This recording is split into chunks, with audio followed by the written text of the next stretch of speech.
سورہ محمد آیت نمبر 16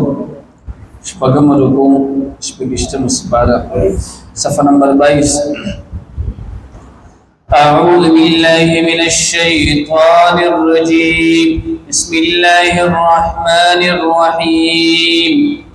ومنهم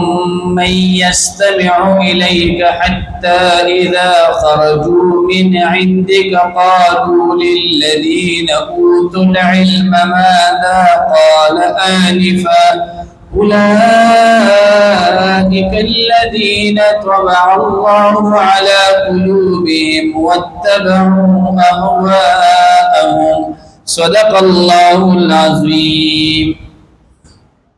سورہ محمد آیت نمبر 16 شپږم رکوع شپږشتم سپارہ. کتا سول آیات شي پرون مونږه الله تعالی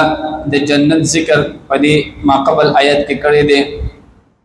چې په جنت کې به بنده ته د سکلو د پاره سلور شیزونه ملاويږي. نمبر 1 په هغه کې وګدي، دویم په هغه کې پیدي، دریم په کې شراب دي او سلورم په هغه کې شهد دي. الله دې د ټول خوندونه نعمتونه موږ تاسو ته را نصیب کړي. په دې آیت نمبر 16 کې الله تعالی د منافقانو ذکر بیانې. منافقان په مدینه منوره کې چونکی دا آیت دا یو سورت په مدینه منوره کې نازل شوی، نو دا ټیم کې بدري قسم خلق په دلته پاتې کېدل. یو چې کوم دی خالص مسلمان چې پزړه کې ایمان او په جبه باندې ایمان، او دویم چې کوم دی خالص کافر چې پزړه کې کفر او په جبه باندې کفر، او دریم چې کوم دی منافق چې په جبه باندې خو ایمان او په پزړه کې ایمان نو. ظاهرا به کوم دی دا د مسلمانانو سره کې ناستل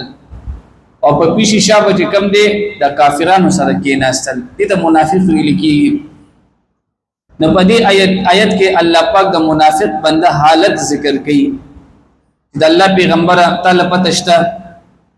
دا منافق ستا په دې مجلس کې کېږي، ستا په مجلس کې کېږي، او چې کله ستا د مجلس نه بهر شي نو د اول کار دا وي چې ستا دا مجلس معلومي د خلقونه تپوس کی زمونږ دی ملګری اوس ویلا خبره باندې پوه شوې. په مجلس کې تاسو د کیمني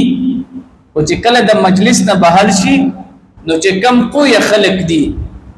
نو اول دین دا تپوس کو کیا ما ذا قال انفا اوس دې سړي خبرې وکړي نو دا پس خندا کوي چې ستا په مجلس کې کینی هم او خبر منوري. نو دا د دې پیغمبر علیه الصلاۃ والسلام په صدا یو استهزاء به کولا چې په مجلس کې به خو کې نسل توجه به نه ساتله، چې کله بعد مجلس ته بهر شول نو د مسلمانانو به تپوس کولو وساسو دې ملګری اوس وسوي. نو پیلنې دا چې دې ستا په دې مجلس کې کینی او توجه نشته ده. اور یا دویم تفسیر د دې دا دی ماذا قال انفا، دی بدا معلومات کولو چې کله په مجلس ته بهر شول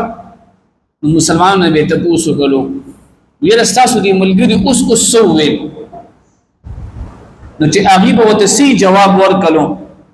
چې یره اوس چې کوم دی نبی له صلوات و سلام دا ویل د دې خبرو حکم یو کړو، د دې خبرو نه موږ منی کړو. نو دی منافق بچ کم دی کافرانو ته ریپورت یو سلو چې الګه ګوره کسان چې کم دی د پیغمبر په خبرو باندې کویږي نو دی تاسو په مجلس کې کینی خزړې چې کم دی تاسو نه دی یا چې کم دی کینی توجه نشته دی او یا که چرته توجه ساتي نو د دې لپاره کې چې ستا ریپورت چاته وړي منافقانو ته کافرانو ته د پیغمبر خبرو ته خلک کینی هم او خلک په خبرو باندې پويږي هم په دې آیت کې الله تعالی د کافرانو د منافقانو حالت ذکر کړي ومنهم من يستمع اليك او ځنې له دوی نه هغه دي يستمع اليك چې اورستا خبره حتى اذا خرجوا من عندك تر دې چې هر کله بیرته وځي لستانا قالوا نو دا منافقان وای للذین هغه کسانو ته اوتوا العلم کوم ته علم ورکړل شوی دی ماذا قال انفا چې سویل دی پیغمبر اوس دی پیغمبر سویل الله فرمای اولئک الذین هم دعوا خلق دی تبع الله على قلوبهم چې مهر لګولې دی الله تعالی د دې په زړونو باندې واتبعوا اهواءهم او دوی پیروي کړې د خپل خواهشاتو والذین اهتدوا او کم خلق چې قران اوري الله د هغه صفت بیانې والذین او هغه کسان اهتدوا تلاره ومندلا زادهم نزيات کو الله تعالی دوی ته هدن هدایت ماشاء الله الله فرمای کم خلق قران اوري قران باندې عمل کوي نو الله تعالی دې ته هدایت نورم سی وای کوي ګوره قران واتاهم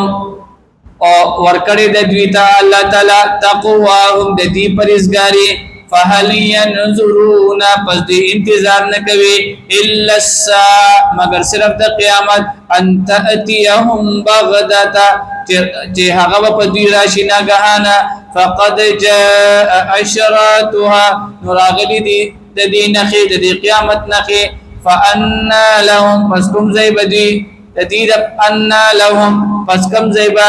دوی د پارا اذا جاءتهم هر کله چې قیامت راشي په دوی باندې ذکرهم نصیحت فقد جاء اشراتها الله فرمای دا کافرانو چې قیامت به کله راځي نه پیلنې دا چې د قیامت علم او د دې صحیح تاریخ دا الله ته معلوم دی البته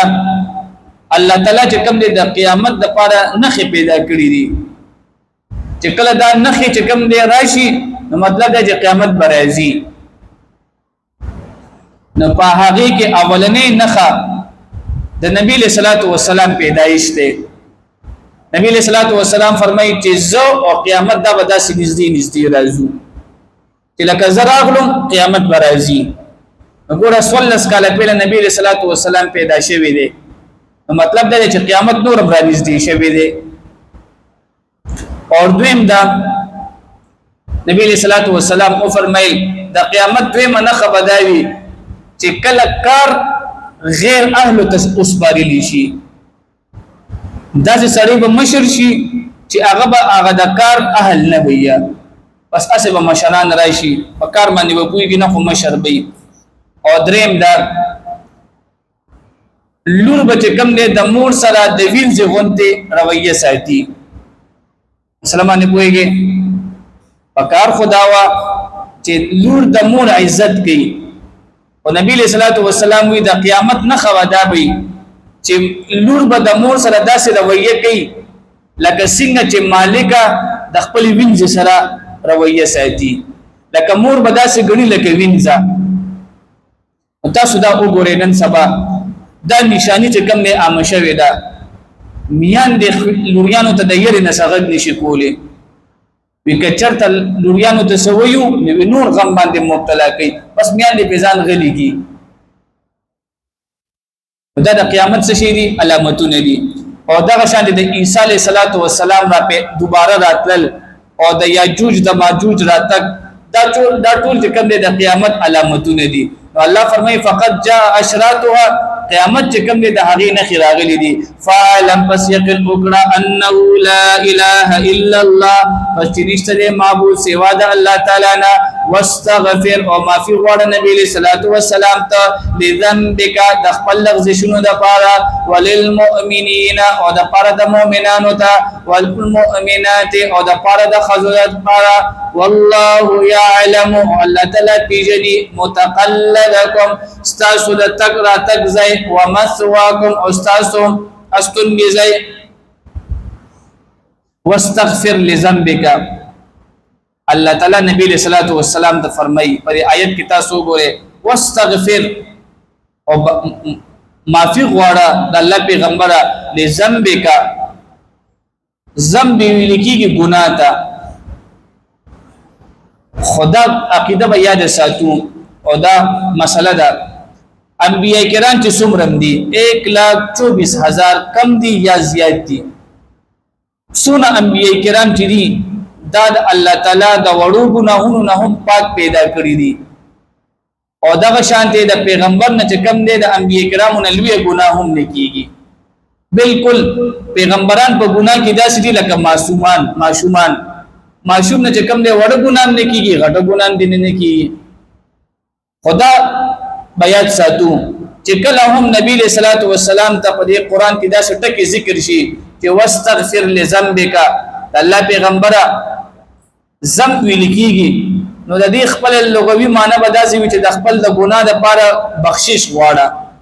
د پیغمبر نه خو ګناه نه کیږي لہذا د ذنب خپل معنی به دا وي چې د خپل خطا لپاره بخنه غواړه. د پیغمبر نه خطا کیږي خطا او خطا چې کوم نه د نزکی کیږي چې پیغمبر چې کوم دی دا بشر دی. د بشر د وجه چې کوم نه د پیغمبر نه باز اوقات څه کیږي هغه نه خطا ته نه کیږي خو ګناه ته نه کیږي. خو الله تعالی د پیغمبر په خطا باندې دومره خفه کیږي چې ال دې چې کوم دی خطا ته د ذنب لفظ استعمال کړی دی. په دې ټکی باندې با لږ ځان کوی او اخر الدعوانا الحمدلله رب العالمین.